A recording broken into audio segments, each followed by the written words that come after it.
So, JD Vance, this is very, very, very hilarious. A divide between Donald Trump and JD Vance seems to be growing because now it just got leaked to the media that JD Vance doesn't actually like Donald Trump's war in Iran, and he's against it. And I actually think that JD Vance and his team is behind the leak because they don't want to be connected to this very unpopular war. But Politico reported yesterday that Vance was the skeptical voice in the White House on the Iran strikes. Senior White House officials revealed that the vice president made his opposition known in the lead up to the war with Iran, pulling the curtain open after months of speculation about Vance being far more tepid about military action than Donald Trump. The senior Trump official who spoke anonymously said that Vance is, quote, skeptical, worried about success, and just opposes the war on Iran. It really seems like this is JD Vance or somebody on his team leaking this because Vance wants to run for president. He doesn't want to be tied to this unpopular war in 2028. And what's interesting is that Vance has largely been silent on social media as this war goes on. The last time he publicly defended this war on Twitter was March 2nd. He's not even talking about it, pretending it doesn't exist. So let me know what you think, but I think there's a rift opening between Donald Trump and JD Vance, and he is leaking this himself to distance himself from all of it. What does JD Vance really think about the war in Iran? Hillbilly, best-selling author, Marine, Yale graduate, Trump hater, Trump supporter. He's morphed so many times already. But one thing JD Vance has been pretty consistent on is that he doesn't think America should be starting wars. In 2023, he wrote an op-ed saying Trump's best foreign policy was not starting any wars. So how's he going now the president has started a war? Take a look at this. Barack Obama overseeing the raid on Osama bin Laden's compound. Now his deputy Joe Biden is right next to him. Now here's Donald Trump in Florida overseeing the start of Operation Epic Fury. That's the name the US has given the operation in Iran. His Secretary of State Marco Rubio is there, but where's his deputy JD Vance? The vice president wasn't even in the same city. He was at the White House 1,000 miles away. He was, have you seen this cartoon? Kind of AI picture where JD Vance is seated in a seat like that on a couch, and then Trump is like a child on the tables, up, down, playing with toys, doing this, looking at TV, playing some old computer, and all this kind of thing. They're like about 10 pieces of Trump kind of minions around the place, and JD Vance is just seated like that. So guess what is happening?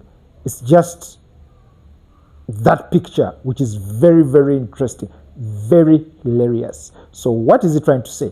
It's like, I'm not ready to go to prison. If you watch this clip that is just coming up right now, you're just going to see what this gentleman is saying. He's like, you know what? This is tantamounting to war crimes, and I've spoken things that are classified in a room, in a private room, and they're not supposed to be spoken to the public. Why? Because it was a matter of communication between him and his president, Donald Trump. And there are rumors that JD Vance might be preparing for himself for standing for presidency in 2028. And guess what? Right now, as we watch this thing, we realize that, hey, JD Vance is having a strong stand. Just Dance, JD Vance just got done pretty much confessing that the strike on Iran involved discussions of war crimes. A reporter asked him, what did you advise the president to do in regards to this war with Iran? And what are you going to do about the gas prices? Hi, Mr. Vice President. Bill Barrow with the Associated Press. What did you advise the president initially as he considered his actions in Iran? And what are you urging him to do now, especially with Americans seeing higher prices at the pump? I sit there with Pete Hegseth and General Kane and Marco Rubio and the entire White House team, and the president and I and the entire senior team are talking about the options and about what we need to do and about how we must best protect the American people.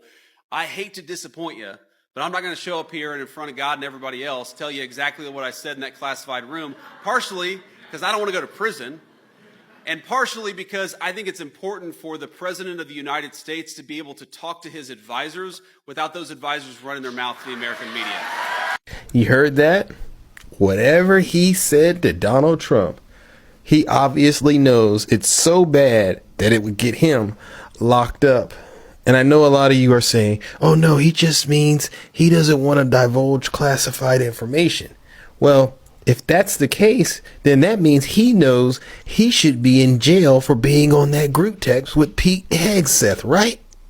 Now let's listen to JD Vance throw Donald Trump under the bus for high gas prices and somehow try to tie this into Joe Biden.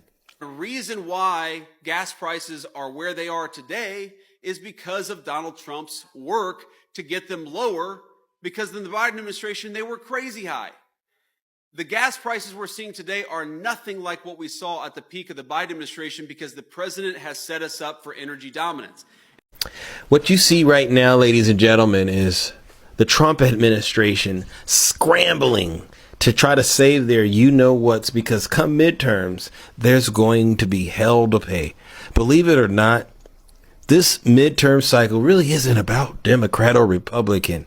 It's really about, do you believe Donald Trump should be held accountable for his crimes and for all the harm he's caused this great country of ours? Do you really think he should get off the hook simply because he sends his surrogates out there with things like this, bigger paychecks in the background to try to wash away all of his sins? Do you? I know I won't, and I hope you don't either. Vote him and JD Vance, as far as I'm concerned, and an entire Trump cabinet. Just vote them all out.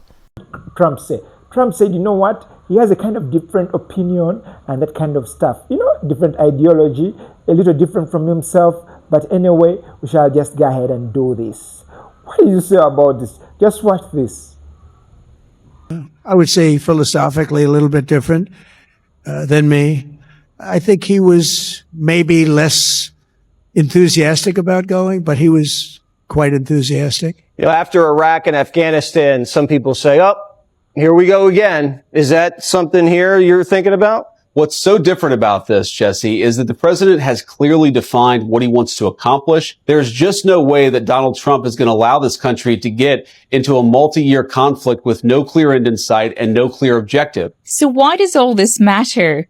Well, JD Vance probably wants to run for president in 2028. And that means he could face some awkward questions about how much he actually supported the administration's policies while not wanting to appear disloyal. Kamala Harris didn't navigate this so well. Would you have done something differently than President Biden during the past 4 years? There is not a thing that comes to mind in terms of, and I've been a part of most of the decisions that have had impact. But JD Vance has already reinvented himself so many times. Maybe he'll come up with a better answer. What role did Vice President Vance play in counseling the president on this conflict? Can you speak to some of the media reporting suggesting that there is a division there? As far as the vice president, he's an incredible member, leader of this team as well, alongside the president and the Secretary of State. I can't say enough great stuff about this team, how it works together, how it provides options to the president and the vice president every single day is a key voice in that, an indispensable voice in that, actually. JD Vance just blamed Trump for high gas prices. And the reason why gas prices are where they are today is because of Donald Trump's work. A rift may be forming between Donald Trump and JD Vance as Trump confirmed today that he and Vance do not see eye to eye on the war in Iran. Now, if you missed it a few days ago, reporting came out that suggested JD Vance urged Donald Trump to continue diplomacy and not use military action against Iran. Donald Trump chose, of course, to invade. Well, today a reporter asked Donald Trump if there was any philosophical difference on the war between he and Vance, and this was Trump's answer. I don't think so, no. We get along very well on this. He was, I would say, philosophically a little bit different.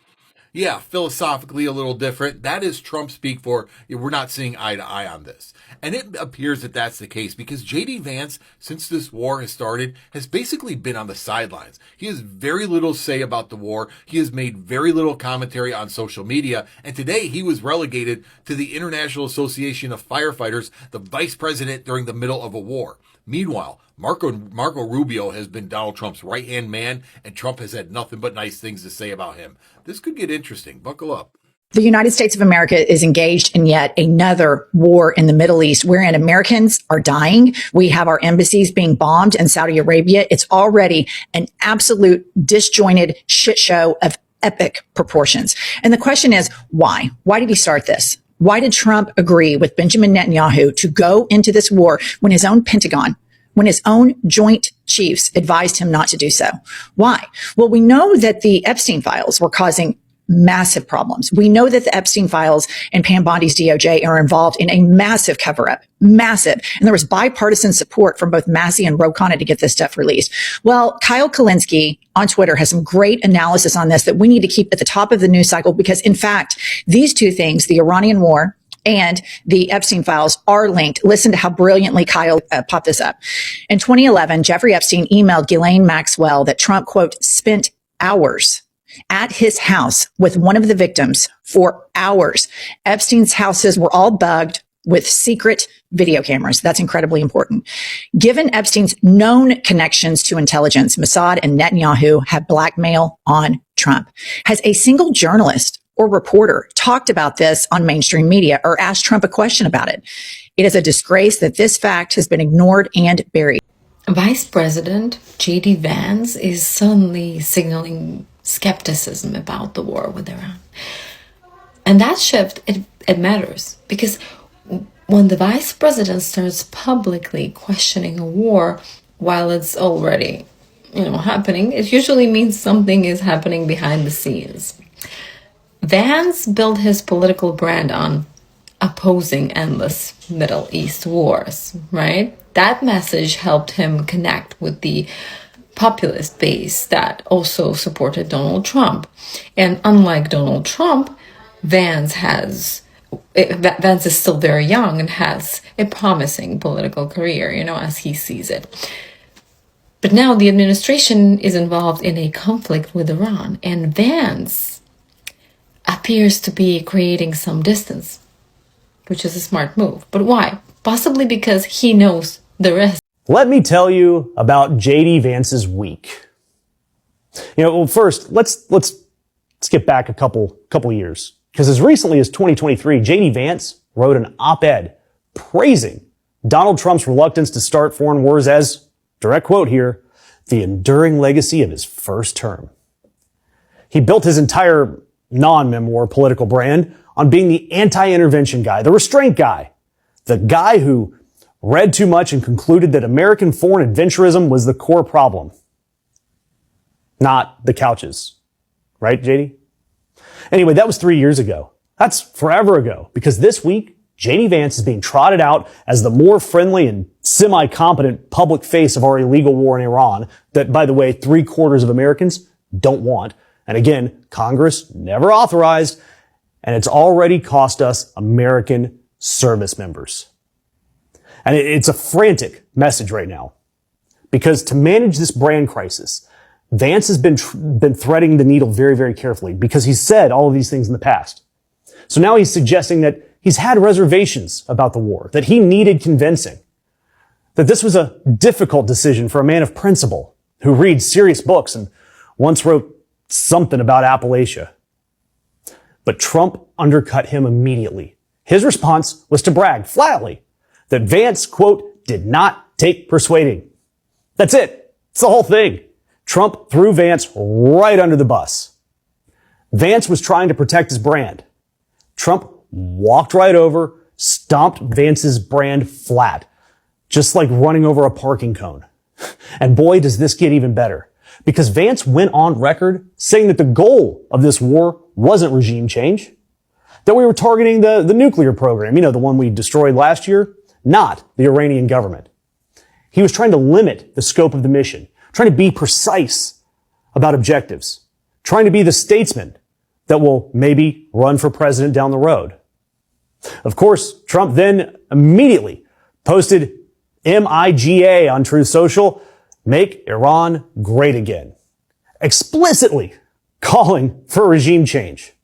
So then Vance had to explain on camera, his cat tail between his legs, why the stated policy, the policy that he got out there and trotted out in front of the public, was not Trump's policy. This is the fundamental impossibility of being JD Vance right now. And it couldn't happen to a worse guy. I mean, every time he tries to distinguish himself from Trump, even just slightly, even strategically, even just to preserve his options for 2028 in case he decides to run for president, that we all know that's the entire real plan. Trump notices it. He publicly contradicts it. And Trump, every time, reminds everyone who's actually in charge. Vance is out there doing a high wire act over a pit of boiling water, and the person holding the wire keeps announcing that the wire is fake. His original political base, J.D. Vance's, the anti-interventionalists, the America First, we don't do regime change, they're watching him sell this war that he once said Trump's greatest legacy was not starting. His boss keeps correcting his spin in real time on social media. And meanwhile, American service members are dead. And in all of this, J.D. Vance will look at Trump and say, "Thank you, Daddy." Because in Trump world, the only thing worse than being publicly humiliated by Trump is being publicly defended by Trump and then ignored for 6 months. At least being corrected means that he still exists and he still gets Trump's attention. And so far, the enduring legacy of Trump's second term, his curtains, his ballroom, the illegal war, $50 billion in bombs, and a vice president who is slowly becoming yet another cautionary footnote in the Trump tale. If the war escalates, the political fallout will be enormous. And the person most likely to run for president after Trump will not want to be seen as owning that decision. So what we're watching may not just be foreign policy. It may be political positioning. That's just it. Thank you for watching Great Minds Blacks.